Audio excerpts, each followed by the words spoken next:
Hello everyone, welcome to another YouTube video. This one will concern the disappearance of Cleashindra Hall. As I've stated before, I think each of these videos that I've done, these new videos that I've been doing starting a few weeks ago, these videos in which I'm going back through old episodes and seeing if they would benefit from some video help in understanding the disappearances. This is not meant to be a replacement for the episodes that have been done over the last 4 years. This is a supplement. So, for example, today I'm doing the disappearance of Cleashindra Hall.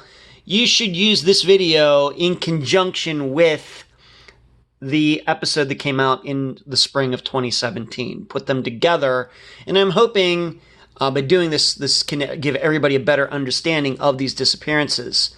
Some episodes, some disappearances that Unfound has covered just do not lend themselves very well to explaining locations. However, a lot do. And that's why I'm doing these videos going back through old episodes. So today we're talking about Cleashindra Hall. Up here in the left-hand corner is 5309 Fawcett Road. That is where Cleashindra was working for Larry Amos at his house. And she had been doing so for a while. So she was working right here. Down here in the bottom right-hand corner, where the red mark is, that is where Cleashindra and her family lived at the time. As you can see, not that far. And that of course, came out in the interview I did with her mother, Laurel. But I think just showing you this picture, even before I get into some of the other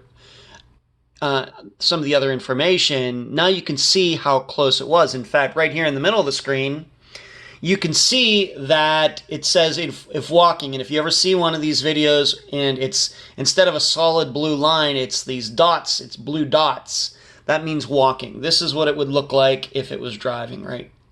Like that. See the solid blue line? And this means walking. So walking, it's only 10 minutes. It's a half mile. Right here. 10 minutes, half mile to walk. And it is presumed that if Cleashindra did walk home that night, she wouldn't have tried to kind of cut through here. I think her family believes that she would have just taken the road. But bringing that up, it was always the understanding that even though it was only a half mile, that her family, somebody in her family, would go and pick her up. Why that is, I don't know. But if you will remember going back to the episode, what was established is that Laurel, who was expecting a call from Cleashindra to pick her up, she fell asleep. And then when her husband got home, Cleashindra's father, he said, "Hey, did Cleashindra call yet?" And she didn't realize that it had gone way past the time that Cleashindra should have called, and she might have called, but she didn't. But her mother didn't hear the phone ring. I guess that's possible. And so that is when Laurel and I guess her husband went over to the Amoses to find out that Cleashindra was not there. And that's when the disappearance starts. Now, to hear Larry Amos and his wife at the time, maybe they're still married now, I don't know. It's been 26 years. You have to remember, this disappearance is 26 years old. It's crazy. Cleashindra would be 44 now. They said that they really did not see Cleashindra leave. They heard the garage door go up and down. That's usually the way that she left. I think that he had maybe converted his garage into an office or something like that, but that's usually the way she came in and left the home. They heard the door go up, go down, and that was it.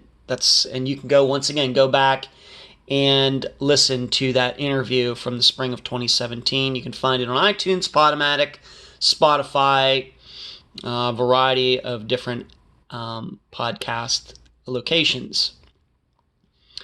So this is it, a half mile, where her mother was supposed to pick her up that night, but Laurel fell asleep. She slept past the time. She goes over there, and the Amoses said, I don't know what to tell you. She's not here. Now, over the last 26 years, people have been very suspicious of the Amoses. In particular, the father, Larry, of course. A lot of times we are looking at men as suspects in these disappearances. But something that was missed back at the time in 2017, something I don't think I would have missed now, given a lot more experience I now have doing interviews and covering these disappearances, is that although we talked about the one son that Larry Amos had with his new wife, and that son was only 4 at that time in 1994, Larry Amos actually had another son who was in his early 20s, and his name was Omar, Omarr. But the understanding is that he did not live. He was the son of Larry's former wife, and that Omar did not live at this 5309 Fawcett Road location. I did not learn about that until at least a few months or something well after we did the interview. It could not change anything in the episode, is what I'm saying. We did the interview, the episode came out, and then after that, I learned of that piece of information from a listener. And in looking Omar up in sometime in 2017, truthfully, he had some issues with the law later in the 90s with assault on a woman. So I think that should be factored in. Now, you should know that I've mentioned this to Laurel over the past few years, and she's not sure what to think of it, and I'm just not going to get too much into that, but I just want you to know that I have passed that information along to Laurel, and Laurel, I think, knows that I'm doing this video as a supplement to the interview we did back in 2017. So I'm just telling you all now that my number one suspect as of September 10th, 2020 is Larry Amos's other son, Omar. Once again, because he might have been going over there. Maybe he had run into Cleashindra before. Maybe he'd gone over to his father's house some other time, encountered Cleashindra, talked to her, attracted to her, and maybe he could have started stalking her. And maybe knew that Cleashindra was working at his father's that evening. I think that's very, very possible. Very easy to understand. Now, if you're wondering where he lived at the time, it's not that helpful. I will show you where he lived, but I'm not convinced it has much, if anything, to do, if we can deduce anything from it or not. But zooming out, he lived way over here on Nebraska Street, over here.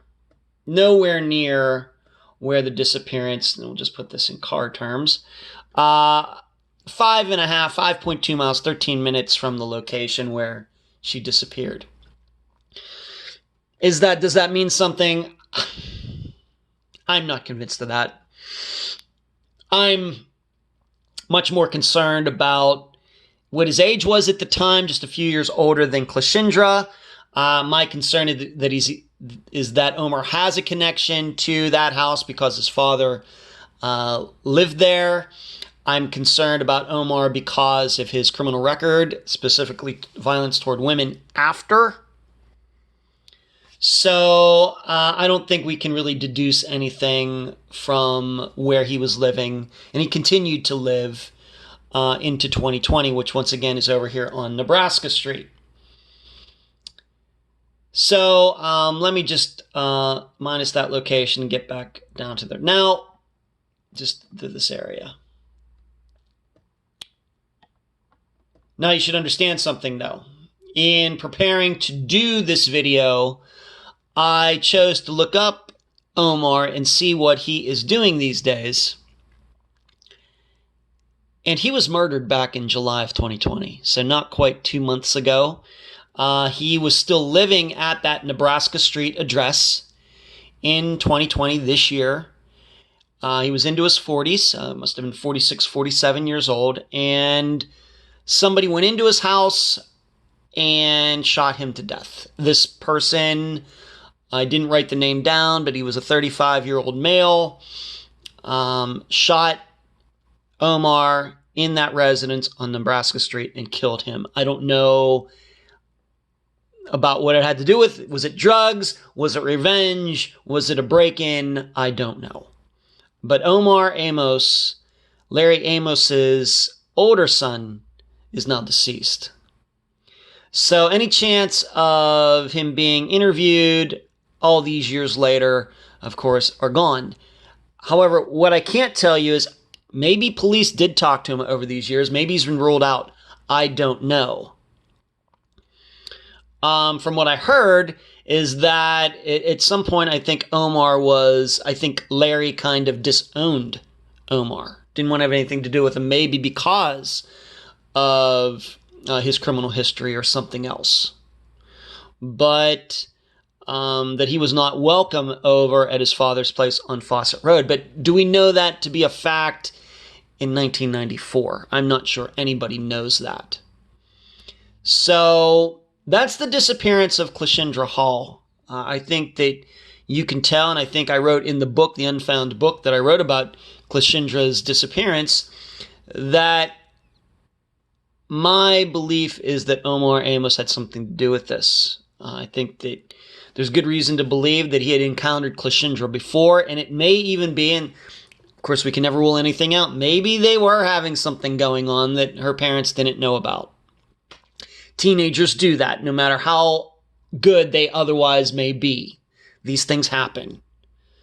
Either way, I think that Omar knew about Cleashindra, made it a point to run into her that night, and he might have, when she couldn't get a hold of her mother, he was there, offered to give her a ride home, and something happened. But that is the geography, the locations for the disappearance of Cleashindra Hall. Thank you for watching.